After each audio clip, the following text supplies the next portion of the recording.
سلام علیکم و رحمت الله و برکاته.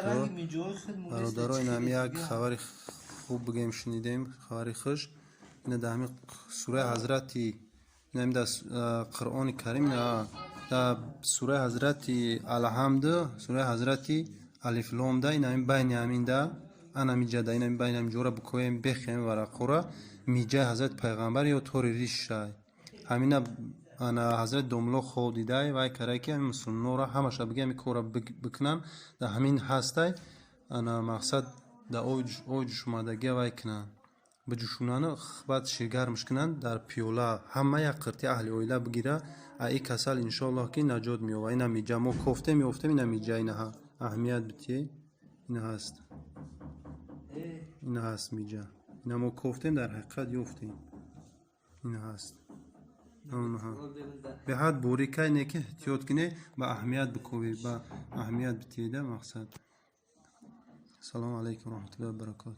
همین روزهای اخیر شایعی در سطح دنیا و مخصوصا ایران ما پیچید که فلانی خوابی دیده. بعضیا به من نسبت دادن در شهرهای خراسان که فلانی پیغمبر صلی الله علیه و سلم رو در خواب دیده که فرموده شما برید یک موی یا قسمتی از پلک یا ابرو داخل سوره بقره هست، سوره آل عمران هست، شما برید اون رو بردارید، آب بکشید، شفا پیدا میکنید از بیماری و ویروس کرونا.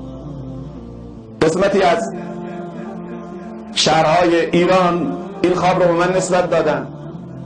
برخی گفتن مردی از عراق، یکی گفته از افغانستان، یکی گفته یک از علمای مدینه. به هر حال همین که این خواب مدعیان زیادی داره دال بر دروغ بودن این جریان هست، کذب محض است عزیزان. من چنین خوابی رو ندیدم. این طبیعی هست. بعضی عزیزان خیلی با اصرار گفتن که ما رفتیم در قرآن رو باز کردیم، این عدد مو رو ما دیدیم، یک عدد، دو عدد. خب این طبیعی هست. انسانهایی که قرآن میخونند موی از ریششون و یا پلکشون و یا ابروشون یا مو سرشون در کل قرآن یه جایی میفته. به همین خاطر بعضی ها گفتن سوره بقره. اگر سوره بقره رو ندین آل عمران رو گفتن، سوره یاسین اسم بردن. عزیزان من، اولین نکته‌ای که به شما عزیزان میگم اینه که این خواب کاملا کذب است و دروغ، هیچ گونه صحتی ندارد. نکته دوم اینه که عجیب است ماها چرا اینقدر به خواب، اگر همین مسئله رو من الان به بیداری دارم میگم نه به خواب، چرا اینقدر به خواب اهمیت میدی؟ من به بیداری دارم میگم که پیامبر صلی الله علیه و سلم در خواب نه در بیداری به من فرمودن، در بیداری به شما فرمودن. اصلا پیامبر صلی الله علیه و سلم به جای خود که خود قرآن فرموده است و ننزل من القرآن ما هو شفا. قرآن شفای همه درد هست. قرآن شفا هست. قرآن به دل فسرده جان میبخشد، از پرتو خود جان به جهان میبخشد. این معجزه رسول پاک عربی حقا که حیات جاودان میبخشد. شما چرا دنبال خواب میگردید؟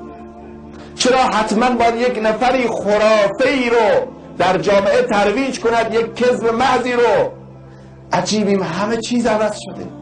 راست رو، حقیقت رو که مثل روز روشن است گذاشتیم کنار، بعد دنبال خوابها میگردیم، دنبال رؤیاها میگردیم، دنبال اباطیل و عراجیف و خزعبلات میگردیم که از زبان این از زبان اون تو فضای مجازی باورش کنیم و در حد وسیع و گسترده اینو پخش کنیم. یک حدیث صحیح رو چرا پخش نمی کنیم؟ یک کلام حقیقت رو چرا پخش نمی کنیم؟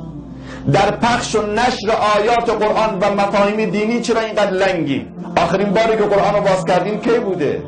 قبل از این خواب. بعضی از ما شاید چند سال از سراغ قرآن نرفتیم، از رمضان گذشته سراغ قرآن نرفتیم، ولی به وسیله یک خواب رفتیم قرآن رو باز کردیم ببینیم راست یا دروغ. دو مرتبه بستیم. واقعا جای تأسف داره. قرآن شفاست. این مو نمیتونه کاری بکنه. قل، ای خود پیغمبر وقتی نمیتونه، وقتی خود خدا به پیغمبر میگه قل، ای پیغمبر بگو انی لا املک لکم ضرا ولا رشدا، من پیغمبر نمیتونم ضرر رو از شما دفع کنم، من پیغمبر نمیتونم ویروس کرونا رو از شما بگیرم، من نمیتونم، در اختیار من نیست که مسائل مشکلات رو از شما دور بکنم. بعد شما از موی من، عجیبه.